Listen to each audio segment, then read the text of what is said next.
ត្រូវអស់ប្រាក់ប៉ុន្មានទៅកម្រិតពេញចិត្តរបស់សងមេងយើងចំពោះ Frank ពេញចិត្តបច្ចុប្បន្នគឺ80អាហានេះសាក់ភ្លក់មើលផ្អែមជាងទឹកឃ្មុំទៅទៀតនេះជាស្ករគ្រាប់យីថាវាមានតម្លៃណាស់តែបន្តិចនឹងក៏អស់រាប់លានដែរពិតមែនហើយគេហៅវាថាស្ករគ្រាប់ដងខ្ញុំទិញវាសម្រាប់អូនដោយឡែកតែម្ដងរាល់ពេលដែលអូននឹកដល់បងគឺមានក្តីសុខផ្អែមល្ហែមយ៉ាងម៉េចដែរស្អប់ណាស់បងខូចណាស់កម្រិតពេញចិត្តរបស់សងមេងយើងចំពោះ Frank បច្ចុប្បន្នគឺ85ហានៅមានរបស់ទាំងនេះទៀត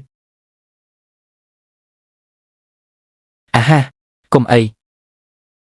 ចាប់តាំងពីបានជួបអូនលើកមុនមកបងមិនអាចបំភ្លេចអូនបានឡើយរបស់ទាំងនេះគឺកាត់តាមទំហំខ្លួនរបស់អូនផ្ទាល់តែម្ដង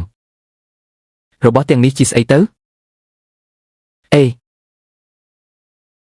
បើមិនអញ្ចឹងទេអូនសាកស្លៀកវាសិនទៅចាំបងជួយមើលឲ្យឥឡូវនឹងហែ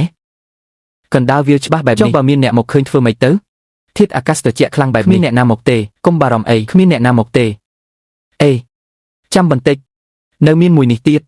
អូនទៅផ្លាស់ចេញទៅវាជួយឲ្យកក់ក្ដៅខ្លាំងណាស់វាស្ដាងបែបនេះមិននឹងកក់ក្ដៅទៅអ្វីដែលចង់បានគឺបែបនឹងឯង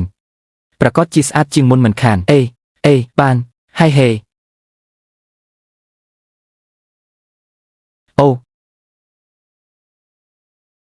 ស្អាតទេវ៉ាអូពិតជាល្អឥតខ្ចោះមែនទែនដូចជាទេពអប្សរចុះពីលើមេឃអញ្ចឹងកម្រិតពេញចិត្តរបស់សងមេងយើងចំពោះ Frank កម្រិតពេញចិត្តបច្ចុប្បន្នគឺ100រង្វាន់ជាដាវអាលុយមីញ៉ូមគុណភាពខ្ពស់100ល្អណាស់ទីបំផុតមានអាវុធសម្រាប់ប្រើហើយបែបនេះទៅល្អអ្នកណាមកខ្ញុំនឹងកាប់អ្នកនោះ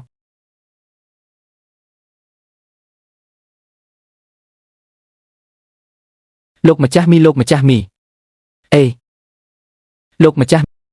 មេងយើងឲ្យមានអ្នកណាទៀតមកនេះឲ្យលឿនប្រញាប់រត់ទៅមានរឿងហើយឡៃសែនដាវនាំពួកចៅព្រៃមកវីឆ្មក់ភូមិយើងហើយចៅព្រៃមកហើយមែនទេខ្ញុំត្រូវតែប្រញាប់រត់ក៏ប្រញាប់ឡើងដែរទៅបងស្រីតាយើងគួរធ្វើម៉េចទៅចៅព្រៃមកហើយកុំទាន់ឲ្យស្លាប់បងទៅមើលសិនកុំខ្លាចអីបងស្រីពេលនេះមិនមែនជាពេលបញ្ចេញសមត្ថភាពទេពួកវាមានដាវគ្រប់ដៃពួកវាមានដាវអេចាស់ឬមួយអញគិតថាបងគ្មានដាវមែនទេជីអើយពិតជាដាវល្អមែនបងស្រីបងតើបងយកដាវនេះចេញមកពីណាមិញនេះហេតុអ្វីបានជាខ្ញុំមិនចាប់អារម្មណ៍សោះអញ្ចឹងអូយរឿងនេះហេចាំបងប្រាប់ឯងតាមក្រោយពេលនេះបងទៅកំចាត់ពួកចោរព្រៃសិនបើអញ្ចឹងបងប្រយ័ត្នផងណាហាងវិនិយោគបានបើករបៀបអំតែម្ដងទៀតហើយរត់ឲ្យលឿនទៅដែរសូមអញ្ជើញចូលទៅខាងក្នុងបាទ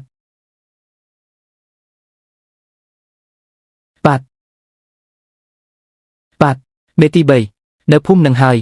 មានអាឆ្កែមួយឈ្មោះ Yang Dejan នៅក្នុងផ្ទះវាមានស្រីស្អាត3នាក់ដូចផ្កាអញ្ចឹងម្នាក់សុទ្ធតែស្រស់ស្អាតខ្លាំងណាស់ហើយក៏មានបងប្អូនស្រីភ្លោះមួយគូទៀតផងល្អណាស់អញដើរខ្សែលើជាយូរមកហើយមិនទាន់ដែលបានសាកបងប្អូនភ្លោះម្ដងណាឡើយបាទឯងនាំផ្លូវអញទៅបើអញសប្បាយចិត្តអញនឹងឲ្យលុយឯងបន្ថែមខ្លះមេទី3គឺវានឹងហើយគឺ Yang Dejan លេសែនដាវហេតុអ្វីបានជាវាត្រូវគ្នាជាមួយពួកចៅព្រៃទៅវិញពិតមែនហើយគឺអាឆ្កែនេះឯងបងប្អូនទាំងអស់គ្នាសម្រុកចូលទៅកាត់ក្បាលវាមកឲ្យអញពេលនោះពួកឯងក៏បានសប្បាយជាមួយស្រីដែរហាបាទមេហាថែមទាំងរង្វាន់ឲ្យអញ55មួយទៀត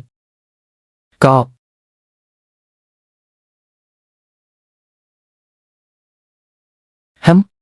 វាទៅមិនអីទេរបស់ខ្លាញ់ខ្លាយទេ